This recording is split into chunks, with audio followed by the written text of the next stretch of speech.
आदमी अपनी गर्लफ्रेंड का जन्मदिन मनाने आया था, लेकिन जैसे ही वह दरवाजे से अंदर आया वह वहीं रुक गया, क्योंकि उसने देखा कि उसका सबसे अच्छा दोस्त अपनी बाहों में उसे लिए हुए था।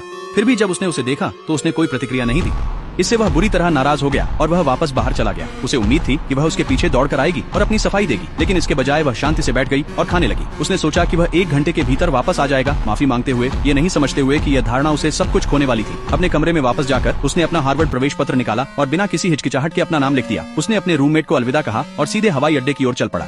इस बीच अपना खाना खत्म करने के बाद वह आखिरकार उससे बात करने के लिए उठी, लेकिन उसकी माँ ने उसे बताया कि वह पहले ही जा चुका था। अचानक उसे घबराहट ने घेर लिया और वह हवाई अड्डे की ओर दौड़ी। पूरे रास्ते सोचती रही कि वह क्या कहने वाली है, लेकिन वह वहाँ बहुत देर से पहुंची। पछतावा उसे पूरी तरह से घेर चुका था। वह इस बात से टूट चुकी थी कि उसने उस व्यक्ति को खो दिया जो उसके लिए सबसे ज्यादा मायने रखता था। उसे वापस पाने के लिए बेताब होकर उसने हर दिन उसे माफी भेजी, लेकिन उसने कभी जवाब नहीं दिया। फिर एक दिन उसने सोशल मीडिया पर देखा कि वह किसी नए के साथ आगे बढ़ चुका है और यह देखकर वह स्तब्ध रह गई। उस समय से उसने हर दिन अपने किए हुए काम के बोझ के साथ जिया। अंततः उसने स्नातक किया और एक ट्रैवल एजेंसी में नौकरी पाई। अपने पहले ही दिन उसके पर्यवेक्षक ने उसे एक महत्वपूर्ण ग्राहक का ध्यान रखने को कहा। जैसे ही उसने उसकी ओर देखा वह जम गई, क्योंकि ग्राहक उसका पूर्व प्रेमी था और इस बार वह इसलिए आया था ताकि वह उसे उसके किए की सजा दे सके।